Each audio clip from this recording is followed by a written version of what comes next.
Greetings everyone. Today I Harshit Khanna from BC वाला Khanna explain करेगा about function pass by reference. अब ये function pass by reference हमारा एक बहुत इंपॉर्टेंट टॉपिक है इन आर सी लैंग्वेज। इसमें एक्चुअली होता क्या है कि जो भी हमारा फंक्शन है उसमें एक वेरिएबल की कॉपी जाने के बदले उसी वेरिएबल का एड्रेस जाएगा। तो उससे फायदा क्या होगा? उससे हमारा फायदा यह होगा कि एक्चुअल वेरिएबल में चेंज आएगा, ना कि सिर्फ उसके वो ना कि सिर्फ हमारे उसकी कॉपी वापस आएगी, लेकिन एक्चुअल वेरिएबल में हमारा चेंज होके आएगा। Let just see. आज मैं आपको वही इंक्रीमेंट और डिक्रीमेंट वाले ही थोड़े एग्जांपल्स और अच्छे से कराता हूँ। अब यहाँ पे देखिए, हमने यहाँ पे रिटर्न टाइप लिया वॉइड। ध्यान से रखना, कई पॉइंटर फंक्शन में हमारे different return void return types भी यूज होगा। सो हमने यहाँ पे लिया वॉइड, यहाँ पे किया ptr। ये हमारा जो स्टार है, मैंने पिछली वीडियो में बताया था, ये पॉइंटर डिफाइन करने के लिए यूज होता है। और यहाँ पे हमने फिर इसके बाद हमने किया ptr इक्वल टू ptr +1। अब यहाँ पे हमने लिया एक integer variable equal to 10 increment variable. अब जैसे हमने वहाँ पे वो लिया था, तो यहाँ पे हम लेंगे %, ताकि जो है हमारी उसका एड्रेस जाए, ना कि हमारा सिर्फ वो जाए। या फिर हम एक और ऐसे भी ले सकते हैं, इंट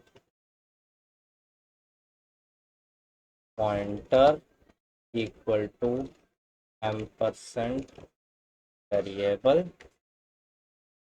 एंड यहाँ पे आ गया हमारा पॉइंटर।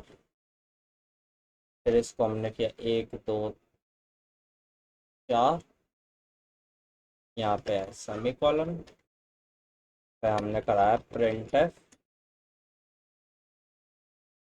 %d/n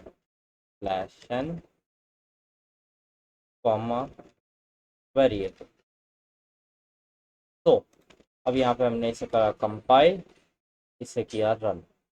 ये देखिए वैल्यू आ गई हमारी 14। अब हमने किया क्या, यहाँ पे पहले हमने एक तो फंक्शन बनाया जिसके अंदर हमने उससे लिया एक एड्रेस लिया। इसको हम कहते हैं वैसे पॉइंटर। पॉइंटर स्टोर करता है हमारा कोई भी वेरिएबल का एड्रेस। हमने उससे एड्रेस मांगा और एड्रेस में जो भी डाटा है उसको आप कर दो डाटा +1, ताकि उसमें हमारी +1 की वैल्यू प्रिंट होके आ जाएगी। अब हमने एक वेरिएबल बनाया 10, फिर उसको हमने एक पॉइंटर बनाया जिसमें हमने उस वेरिएबल का एड्रेस डाल दिया। अब जैसे कि हमने उसमें ऑलरेडी एड्रेस डाल रखा है, ना ही हमें उसमें स्टार लगाने की जरूरत, ना ही %। हम डायरेक्ट के डायरेक्ट पॉइंटर लिख सकते हैं। अब 10 थी, 11 12 13 14। लेकिन अगर लेट जस्ट से हमारा ये नहीं होता, हाँ, लेट जस्ट से कि हमने पॉइंटर बनाया ही नहीं होता, फिर हमें ऐसे लिखना पड़ता कि M% कोई भी जो भी हमारा वेरिएबल है, जिससे क्या है हमारे उस वेरिएबल का एड्रेस जाएगा। नहीं, और हमने किसी पॉइंटर में वो एड्रेस डाला नहीं है, तो हमें ऐसे ही उसका एड्रेस लिखना पड़ेगा। सो GCC %। अब ये देखिए यहाँ पे वो उस वेरिएबल के अंदर हमारी वैल्यू की चेंज हो चुकी है। यही एक फायदा होता है। अब इस तरह से हम इसके अंदर डिक्रीमेंट भी कर सकते हैं, यहाँ पे -1 लगा के। मैं करके दिखाता हूँ। डिक्रीमेंट डिलीट माइनस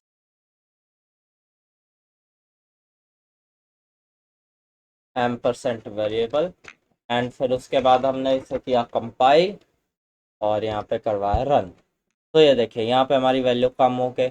हम इसको एक बहुत अच्छे उसके लिए भी यूज़ कर सकते हैं, स्वैप फंक्शन के लिए, कि हमें कोई भी दो वैल्यू स्वैप करवानी हो, एक वेरिएबल के अंदर हमें दूसरे की वैल्यू डलवानी हो। सो यहाँ पे हम कर सकते हैं int first comma int second.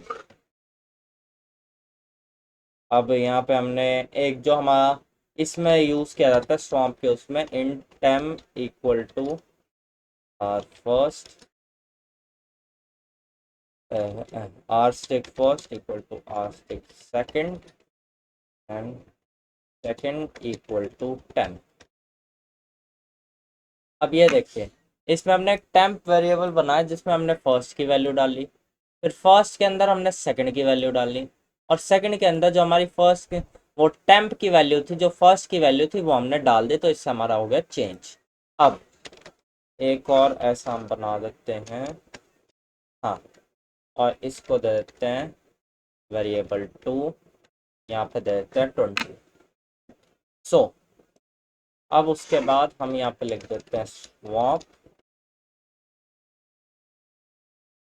और यहाँ पे आ जाता है ampersand variable comma ampersand variable 2, या फिर जैसे मैंने आपको बताया था हम इसको एज अ पॉइंटर्स भी लिख सकते हैं।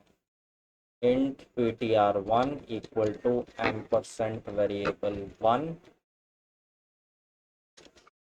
इंट ptr2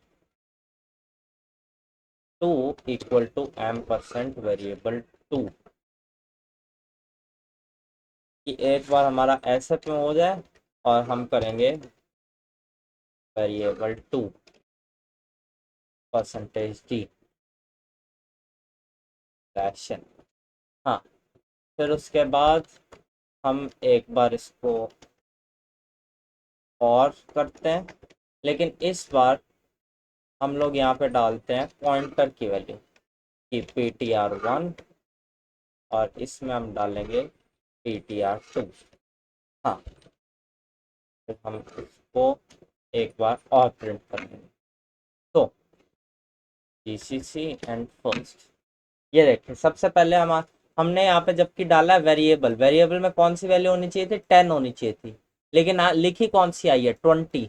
उसके बाद यहाँ पे हमने डाला वेरिएबल 2, अब उसमें कौन सी वैल्यू आनी चाहिए थी, 20 आनी चाहिए थी, लेकिन आई क्या, 10। तो इसका मतलब ये वाला स्वैप वाला फंक्शन हमारा चल चुका है। लेकिन अगर हम यहाँ पे भी वो पॉइंटर्स का यूसेज करें, कि हम इसके अंदर भी पॉइंटर्स के थ्रू करें, वो भी हम कर सकते हैं, कि हमने दोबारा से स्वैप का किया जैसा मैंने आपको एक्सप्लेन किया था, फिर यहाँ पे डाला परसेंटेज डी स्लैश एन जैसा ऊपर के ऊपर था। अब यहाँ पे देखिए यहाँ पे क्या वैल्यू आई, 10 और 20, ना कि 20 और 10। इससे हमारा ये पता चलता है कि स्वैप का फंक्शन हो चुका है। ये थी हमारी फंक्शंस विद पॉइंटर्स। इसको हम ज़्यादातर सॉर्टिंग और सर्चिंग दोनों में यूज़ कर सकते हैं। अब ये थी हमारी पूरी फंक्शन की सीरीज। अगले उससे मैं एक्सप्लेन करूंगा about arrays and how arrays की working etcetera. Thank you everyone.